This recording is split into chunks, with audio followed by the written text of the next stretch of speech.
Mam do ciebie pytanie, czy wiesz, jaki prehistoryczny sekret skrywa nieistniejący już dzisiaj las w Wielkopolsce? Czy niepozorne bagno, jakich wiele dzisiaj na równinach, mogło być pierwszą stolicą naszych ziem? I co doprowadziło do upadku tych, którzy przez setki lat budowali u nas swoiste imperium? Bo 4000 lat temu powstała u nas forteca, która zdecydowanie wyprzedzała swoją epokę. A czy ty dzisiaj mógłbyś wskazać ją na mapie? Teraz masz okazję. Bruszczewo nigdy nie powstało z przypadku. To był genialnie zaprojektowany, wysokotechnologiczny hub, oczywiście jak na tamte czasy, stworzony przez władców tamtego minionego świata, by już wtedy w tak zamierzchłej epoce zdominować naszą Wielkopolskę i przy okazji całą Europę Środkową. Ludzie tamtego czasu nie szukali tutaj spokoju, szukali strategicznej fortecy, która byłaby jednocześnie bankiem, fabryką i centrum logistycznym. Wybrali to miejsce, bo natura dała im idealny fundament pod twierdzę. Półwysep otoczony wodami jeziora i bagnami. Ale prawdziwym powodem, dla którego wbito tu tysiące dębowych pali, był tak w istocie rzeczy wielki biznes wczesnej epoki brązu. Bruszczewo było sercem pierwszej wielkiej korporacji metalurgicznej w Wielkopolsce, gdzie w ukryciu przed wzrokiem obcych przetapiano miedź i cynę, być może w pierwsze potężne miecze tamtych czasów i oczywiście sztylety, których odnaleziono tutaj bardzo wiele. A to wszystko dawało przecież wtedy władzę nad kontynentem. To tutaj złoto północy, czyli bursztyn zbierany na bałtyckich plażach i w Skandynawii, zamieniano na wielkie ilości metalu płynące z najdalszych zakątków górskich, takich jak Karpaty czy Alpy, aby ten ogromny, zorganizowany w pewnym sensie już przemysł nie stanął po prostu z braku paliwa. Mieszkańcy Bruszczewa jako pierwsi zaczęli w pewien sposób hakować naturę, tworząc systemy planowanej produkcji drewna, o których dzisiejsi leśnicy mogliby się jeszcze zapewne czegoś nauczyć. Wszystko było tutaj dopięte na ostatni guzik. Od profesjonalnej gospodarki leśnej, przez masową produkcję brązu, aż po luksusowe życie wodzów, elit, które pilnowały swojego skarbca za gigantyczną 20-metrową fosą i rzędami zaostrzonych pali, o których opowiem później. Jednak budowa tak potężnej i agresywnej maszyny gospodarczej na obrzeżach jeziora nie mogła pozostać bez odpowiedzi ze strony samej przyrody oraz, kto wie, może z biegiem czasu sąsiadów, którzy coraz bardziej z zazdrością patrzyli na to bogactwo Unietyczan.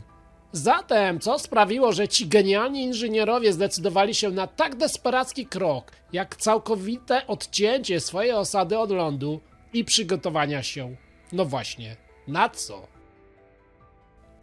Zatem, gdzie znajduje się to zapomniane dzisiaj Grodzisko w Bruszczewie? Jest to powiat kościański w Wielkopolsce, 60 km na południe od samego Poznania. W gruncie rzeczy osada nadal, mógłbym powiedzieć, jest położona na ostrodze wzgórza morenowego jeszcze z epoki lodowcowej, które wcina się w obecnie zamulone niestety już jezioro. To dawne, wielkie jezioro do dziś zachowało się już tylko jako nizinne bagno, przez które przepływa współcześnie skanalizowana też rzeka Samica. Ale niemal 4000 lat temu Grodzisko to było oddzielone od zaplecza na północy i zachodzie wyrafinowanym systemem wałów fosowych i rzędami palisad. Na południe i wschód od jeziora wznosiły się fortyfikacje składające się z wałów plecionych, czyli tak zwanej faszyny, i wałów belkowych. Oczywiście fortyfikacje te mogły służyć do obrony przed napastnikami, jak i mogły stanowić zabezpieczenie przed powodzią. Ale 4000 lat temu mieszkańcy Bruszczewa nie byli tylko prostymi, prymitywnymi rolnikami. Oni byli pierwszymi w historii rzeczywistymi inżynierami środowiska naturalnego, którzy już wtedy opanowali las, by służył ich własnej potędze. I w tym momencie mogę już was zaskoczyć po raz pierwszy. Ludzie ci wtedy nie czekali, aż drzewo samo urośnie, tylko prowadzili celową, zaplanowaną z wyprzedzeniem gospodarkę leśną, by wycisnąć z natury jak najwięcej surowca o idealnych wręcz parametrach. A jak działał ten prehistoryczny system? Mieszkańcy stosowali dwie główne metody, które całkowicie zmieniały sposób, w jaki tutaj kiedyś rosły drzewa. Pierwszą z nich było odroślowanie. Wycinali oni drzewa nisko przy samej ziemi, co zmuszało pniak do wypuszczenia dziesiątek młodych, prostych pędów. Efekt? Zamiast jednego krzywego drzewa mieli całą wręcz baterię idealnie prostych żerdzi, które były im potrzebne do budowy potężnych płotów i fortyfikacji. To drewno trafiało też do pieców jako węgiel drzewny, by zasilać przecież tutejszą masową produkcję brązu. Drugi trik to ogławianie bocznych gałęzi. Zamiast ścinać całe drzewo, obcinali mu tylko boczne gałęzie, zostawiając czubek nienaruszony. Ale po co to robili? To był ich sposób na prehistoryczny catering dla zwierząt. Liście z tych gałęzi służyły jako wysokobiałkowa pasza, ale dalej co z tymi drzewami, bo właśnie te z odrośli startowały niemal jak prawdziwe rakiety. Miały nienaturalne szerokie słoje w pierwszych latach życia, bo korzystały z potężnego systemu korzeniowego jeszcze starego pnia, a drzewa ogławiane w ich słojach widać cykliczne 3-4-letnie okresy tak zwanego, mógłbym powiedzieć, kryzysu, czyli nagłego zwężania słojów dokładnie w latach, gdy obcinano im gałęzie na paszę. Co z tą logistyką na tak gigantyczną skalę w tamtym czasie? To nie była zabawa w jakiś mały ogródek, bo osada powstała niemal w XX wieku, ale przed naszą erą to było przecież logistyczne mistrzostwo świata tamtych czasów. Szacuje się, że mieszkańcy zużyli tutaj od 600 do 1000 dębowych pali, z których każdy miał ponad 2 metry długości, oraz aż 3 do 4 km gałęzi do budowy faszyn. Żeby zrealizować taki gigantyczny projekt, musieli mieć lasy pod absolutną i całkowitą kontrolą. To nie mogło być jakieś tam zbieractwo, to była przemysłowa produkcja drewna na ogromną skalę. Tutaj w Bruszczewie w tamtym czasie rządził dąb. I większość drewna pochodziła z bardzo młodych drzew, które rosły w nasłonecznionych, wilgotnych miejscach. No przecież środowisko temu tutaj sprzyjało. I dzięki takiemu luksusowemu niemal trybowi życia drzewa przyrastały błyskawicznie. Ich roczne słoje miały często ponad 2 mm szerokości, co w świecie dębów jest wynikiem naprawdę imponującym. Bruszczewo to dowód, że już 4000 lat temu ludzie nie tylko brali to, co dał im las na naszych ziemiach Polski, ale potrafili go już zaprogramować, by budować najwcześniejszą potęgę tych naszych ziem. A teraz przejdźmy dalej, jak wyglądała ta fortyfikacja. Jeśli myślisz, że zapomniane Bruszczewo było tylko grupą chat nad jeziorem, to przygotuj się porządnie na zmianę perspektywy, bo to była prehistoryczna twierdza o wyglądzie inżynieryjnego monstrum, która 1000 lat temu dominowała nad krajobrazem Wielkopolski. Zapomnijcie o sielskich widokach, to był starożytny Alcatraz, zaprojektowany tak, by nikt niepowołany nie wszedł do środka, a bogactwo rządzących elit przypadkiem nie wydostało się na zewnątrz.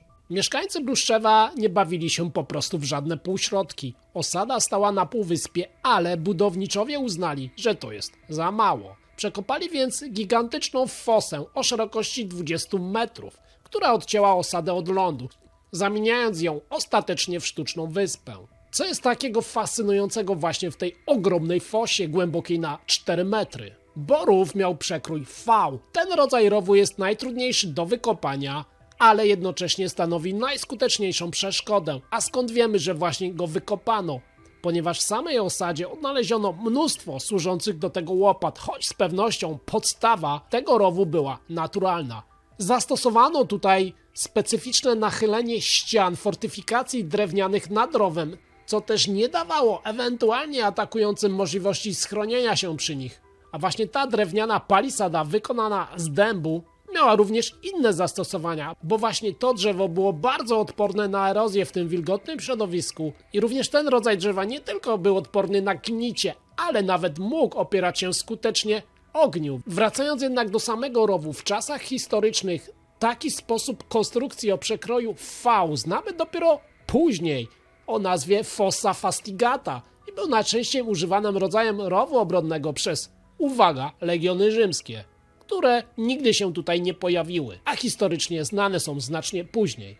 Ale właśnie dlaczego to możemy właśnie dzisiaj tak postrzegać? Ano dlatego, że powstałe tutaj umocnienia nie były po prostu jedną kolejną zwykłą ścianą. Był to potężny system drewniano-ziemny. Jego sercem były 2 równoległe rzędy dębowych palisad, ustawione około 2 metry od siebie. Zatem mamy tu wyraźny pierścień obronny. I teraz wyobraź sobie tą skalę. Setki, a nawet 1000 potężnych, zaostrzonych dębowych pali, z których każdy miał ponad 2 metry wysokości. Co ciekawe, ci ludzie tutaj ich nie wbijali. To byłaby zbyt prosta dla nich robota. Oni kopali głębokie rowy, ustawiali w nich bale jeden przy drugim, a potem stabilizowali je kamieniami i mniejszymi kawałkami drewna, tworząc niemal zaporę nie do przejścia. Wcześniej słyszeliście też o Faszynie, ale o co tu chodzi? To w zasadzie była swego rodzaju tarcza z plecionki. Od strony jeziora i bagnistych terenów osada miała jeszcze jedną inną warstwę ochrony. Zamiast tych ciężkich murów z drewna postawiono na elastyczną i wytrzymałą inżynierię wodną. Zbudowano tam rzędy umocnień, w tym dosłownie ścianę z faszyny, czyli gęsto tych zaplecionych gałęzi. Chroniły one osadę nie tylko przed wrogami, ale też przed falami i podnoszącym się poziomem wody na jeziorze. Bruszczewo było jasnym komunikatem dla każdego, kto płynął szlakiem bursztynowym. Tu rządzi technologia i siła, tu rządzimy my. To nie była osada, która pasowała do terenu, to była osada, która ten teren brutalnie zmieniła, tworząc jedną z najbardziej zaawansowanych twierdz w Wielkopolsce. A teraz czas wejść w sam dym i żar prehistorycznego brązu. Bruszczewo, tak w istocie rzeczy, było brutalnym, dymiącym kombinatem metalurgicznym, który w owym czasie trząsł gospodarką całej Europy Środkowej, bo nie tylko Wielkopolski. To tutaj ludzie Unietyczan jako pierwsi na taką skalę złamali kod metalu i zmienili rzemiosło w prawdziwy, seryjny przemysł. A co tutaj jest takiego przełomowego? Bo właśnie tutaj, w tej osadzie, w tak dawnych czasach na ziemiach polskich po raz pierwszy odnaleziono kompletny warsztat metalurga, a mówimy o wczesnej epoce brązu. Mówimy o wieku XX-XIX przed naszą erą i to nie była amatorska zabawa. Znaleziono tam cały niemal hardware tamtej epoki, kamienne formy odlewnicze, tygle do topienia kruszcu i specjalistyczne dysze gliniane, którymi wtłaczano powietrze do pieców, by osiągnąć temperatury pozwalające na narodziny płynnego metalu. To tutaj odbywała się swoista magia tamtych czasów, bo Bruszczewo masowo oprócz sztyletów produkowało też siekiery, a one były swego rodzaju walutą wymienną za bursztyn, która kupowała im prestiż od Bałtyku po Alpy.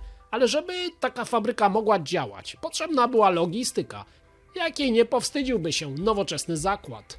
Spójrzcie choćby na wjazd do tej fortecy. Zapomnijcie o lekkich drewnianych mostkach, które kojarzycie zapewne z filmów. W Bruszczewie tego nie było. Był szeroki wjazd, potężny, nachylony pod kątem, tworzący rodzaj strategicznej rampy.